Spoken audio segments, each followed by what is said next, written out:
People, Deluded, thank you very much for tuning back in. I'm back again. Thank you very much for tuning in each and every time. Got something to speak about in relation to Mikel Arteta, or better yet, what I've seen on Sky Sports via Mikel Arteta. First and foremost, as you lot know, he's in positive health, which, you know, is fantastic to see a number of people, both in the football world and in general, recovering from the coronavirus.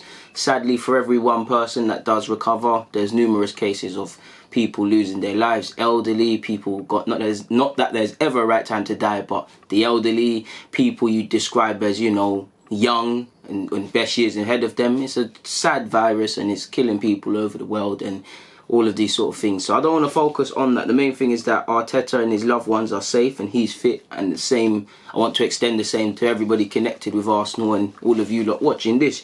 But he said he's planning, or better yet, Arsenal are planning on 2 to 3 different scenarios when it comes to the window. And you'd imagine they are, because within reason, every club has seen their transfer plans, if they had any, ripped up. Obviously, some players are still going to be signed that they wanted and stuff, but we don't know the true impact financially on this. We don't know when we're going to be playing football again. We know that the summer window is going to be there, but there's a lot of movement. So in relation to the ever-changing climate, it is good, because we need, obviously, in an ideal world, when it comes to additions or bringing people in, or what we want to do in terms of ins and outs in the summer, we need, this is what we want to do, plan A. If something goes wrong, plan B. I'm not even going to say you can plan for this corona thing, but you do have to plan for things going wrong. We don't know how the market's going to react, because you do see a number of big players. They rarely move, but you hear the Neymars linked with moves. You hear the Griezmanns, you hear Coutinho, you hear a lot of players, Mane to Madrid, Sancho. A lot of this is probably Highland, a lot of this is probably nonsense, but these players I'm listing typically come with big fees. But we don't know the climate we're going to go in. You're inclined to believe that, you know, big money transfers are still going to happen. You're hearing stuff that clubs are more open to swap deals. You're hearing clubs won't have money as much as possible. Maybe that's a benefit for us when you look at someone like Aubameyang. A team's going to really want to waste 50 odd million for a player that they're going to have 2-3 years max, being cynical, which could obviously play into our hands, or it could play not into our hands if somebody wants, they want Aubameyang that bit more, because there's not really deals and they can't go and get them quality players, for example. So it flips everything on its head, but it's nice to see that the club are planning for this. You'd imagine so. You'd imagine remotely Mikel, Raul and every relevant party are liaising with every single fragment of this club, not just in relation to transfers, because we know we've got a big summer. Everything. We've got to sort out who's renewing deals. We've got to move players on. We need to bring people on. We need to send young players again on quality loans and review our conduct in the loan spell, sort of thing.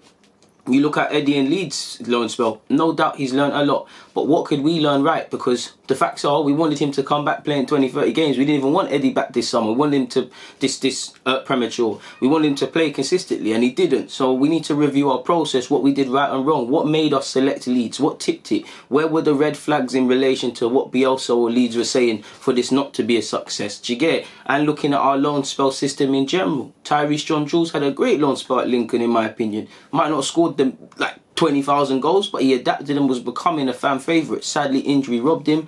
Ben Sheaf has had a good loan spell at Doncaster and is linked with some other teams in Europe.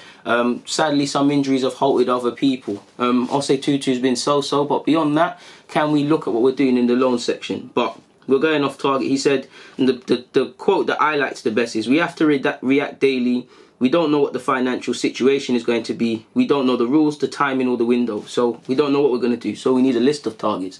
Hopefully your plans include signing Szoboszlai, Sangria, or what's the other one's name? Can't remember the other guy's name I was going to say. But them two, Samore of Leeds, Leo. So we'll see what happens.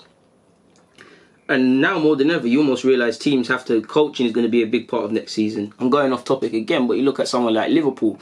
Liverpool have had that team together for a number of years now. You'd imagine 1 or 2 players are required to shake it up. How much is this landscape going to affect that? But moving on, as you lot know, FIFA announced on Wednesday that they are to allow the summer transfer window to be moved, and they've also recommended players' contracts be extended until the season ends, whenever that is. But Mikel has said, I'm planning 2 or 3 different scenarios that we can face. Depending on one of those 3, we'll be able to do more or less or nothing. We have to react daily. We don't know what the financial situation is going to be. We don't know the rules, the time in the window. There are so many things we cannot control at the moment.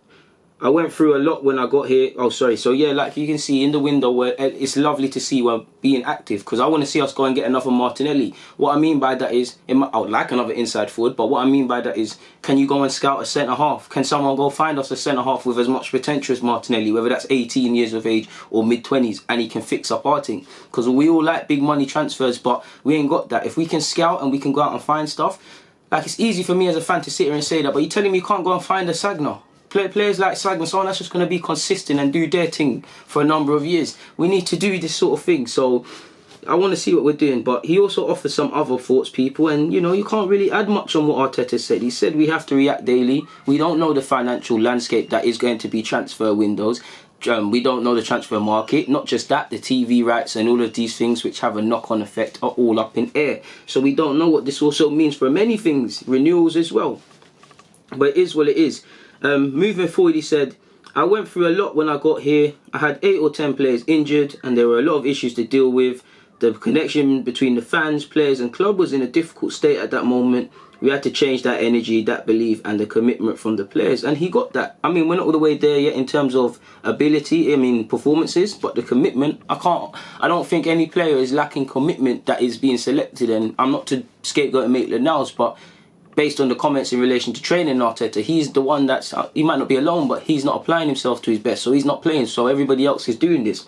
And the fans are singing from the same hymn sheet, at least for now. So yeah, and he did have to deal with stuff, and almost that's a blessing in disguise that I'm not going to say I wish us being terrible on anyone, but could you imagine, you know, if we was in a great run of form and things, and like you saw with Emre, fans don't necessarily look at everything. And if that bubble popped with Arteta, people might have, you know, called him this, that and the other.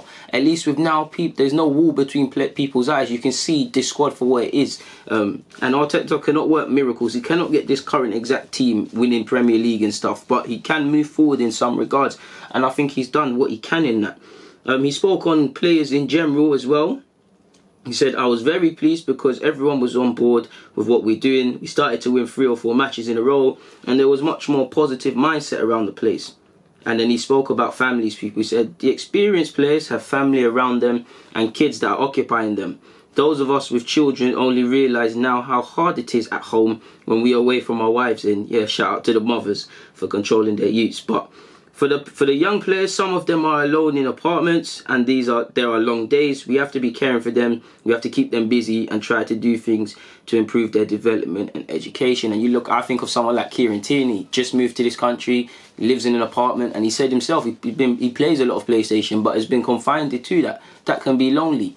So within the guidelines of what we can do in terms of interaction, you know, little Zoom conferences, you know, maybe everybody's doing via remotely, but we're all doing yoga together, or, you know, I got my exercise bike, you got your exercise bike, and, you know, we might FaceTime each other and we're chatting and whatnot. We need them sort of things because it's a test for everybody in society mentally. Some people are stronger mentally than others. Some people are really, really big people's people and will suffer with not being around such. Some people are loners, like, if I want a better word, like I'm like that, I can deal with being alone, but that can become a prison and that can have a subconscious negative effect on you. We are human, we're built to be social creatures no matter what people tell you. We need other people. Do you get it? How long would you survive in the wild by yourself as a human? We're built for collaboration, and it's sad that people don't get that. But yeah, we need to keep everyone going, man. He said, I like to make them all think and assess themselves as people too. I'd only been here for 3 or 4 months, so it's been a chance to get to know them a little bit more, break some boundaries. We're having some really good conversations. He spoke about in relation to how he potentially could have contracted this illness, sadly. He said, either mine wasn't a very strong virus, or my immune system was pretty good. The same day that we were told that we were at risk because we were in contact with the Olympiacos owner was the exact day when I started to show some symptoms. I felt a huge responsibility as I knew the next day we were playing Manchester City. I had a feeling inside of knowing that something was wrong. We had to make that point clear. We had to make that point and make it clear. We spoke to the Premier League about bringing the case forward, as we know we could expose ourselves to people. And that's lovely to see that, long story short, he's had an issue, it's been assessed, he feels well. It's sad, obviously, the circumstances as well that it's happened, people.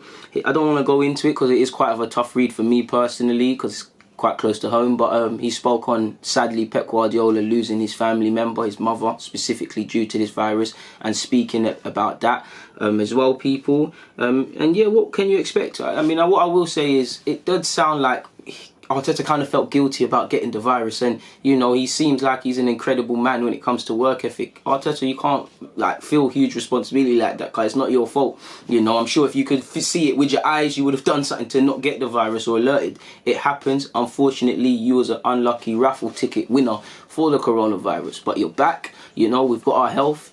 Everybody's got their health, and God willing, it continues. You're hearing Mikel Arteta's, you know, he's thinking of operations, he's sending people homework, he's tracking the thing via GPS. So he's doing a lot to keep himself busy, and that's what you want to see, more or less, man, because I want to hit the ground running when the Prem comes back, if it comes back. Most importantly, I want people's health, everybody's health, whether they are Arteta or, you know, the bin man that comes every Friday to my yard and gets rid of the recycling and all these things. I want everybody as a society to remain healthy.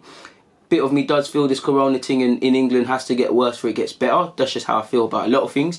Hopefully that's not the case, but I don't want to take up any more of your time, people, and I believe my camera battery is quite low. I started this with it on red, so it could have died at any moment, but it hasn't. So for now, I'm going to get out of it before it does. People, Deluded, I'm out. Comment, subscribe, and do the rest. God bless you. Stay safe till we meet again.